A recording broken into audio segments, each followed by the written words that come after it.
Good morning student. आज हम जो है आपके जो कक्षा 5वीं का फर्स्ट चैप्टर है भाषा, लिपि और व्याकरण उसकी जो है एक्सरसाइज करेंगे। क्योंकि जब हमने पहले चैप्टर किया था तो उस टाइम पर हमारे पास बुक नहीं थी, तो आज इसकी एक्सरसाइज करेंगे।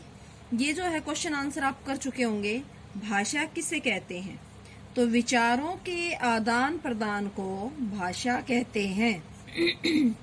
विचारों के आदान प्रदान को भाषा कहते हैं।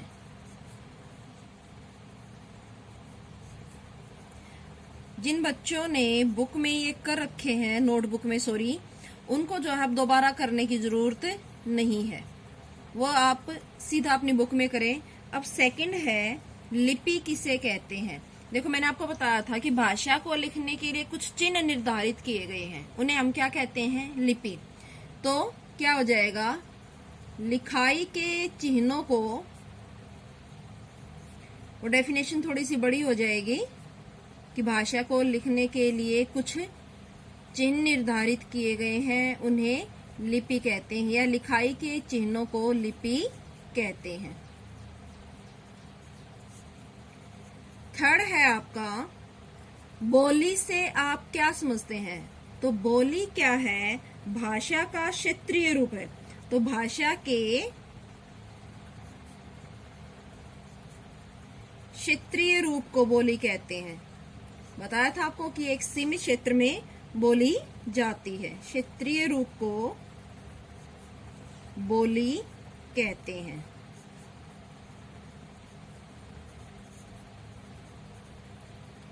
नेक्स्ट है आपका व्याकरण किसे कहते हैं। तो व्याकरण क्या है? व्याकरण हमें भाषा को शुद्ध रूप में पढ़ना लिखना सिखाता है।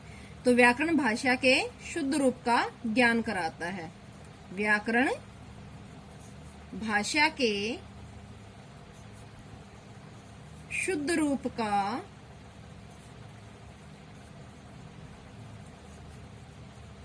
ज्ञान कराता है।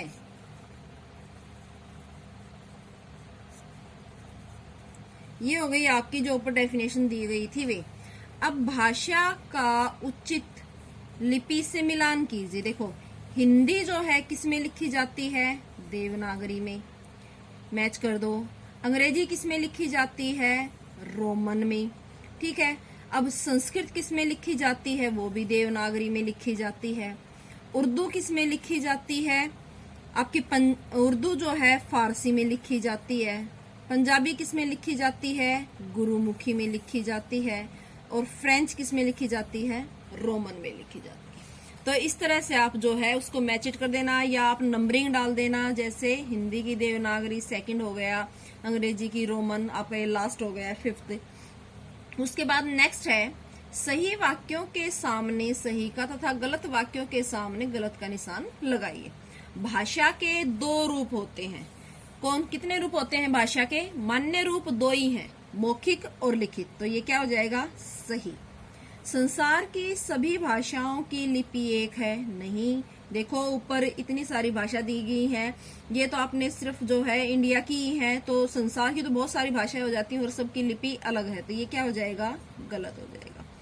मौखिक भाषा का प्रयोग समाचार पत्रों में किया जाता है। देखो जो न्यूज़पेपर आता है, क्या उसमें मौखिक भाषा होती है? नहीं ना, उसमें क्या होती है? लिखित भाषा। तो ये भी क्या हो जाएगा? गलत। लिखाई के चिन्हों को लिपि कहते हैं, ये बिल्कुल सही है। ठीक है। रोमन एक भाषा है? नहीं, रोमन क्या है? एक लिपि है। ये भी क्या हो जाएगा? गलत हो जाएगा। उसके बाद है आपका नेक्स्ट क्वेश्चन, सही विकल्प पर सही का निशान लगाइए। कर्नाटक में कौन सी भाषा बोली जाती है?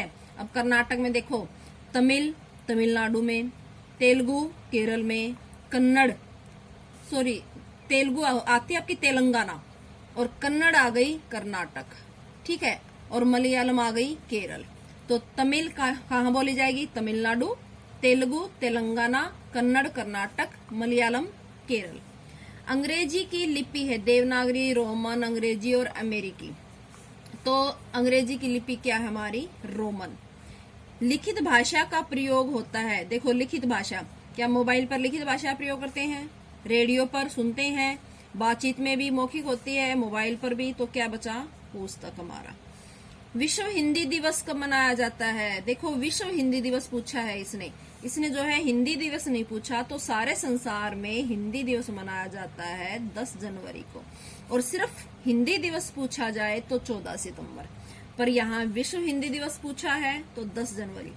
हमारे संविधान में कितनी भाषाओं को मान्यता प्राप्त है? तो हमारे संविधान में 22 भाषाओं को मान्यता प्राप्त है। 22 भाषाओं में जो है हम काम कर सकते हैं।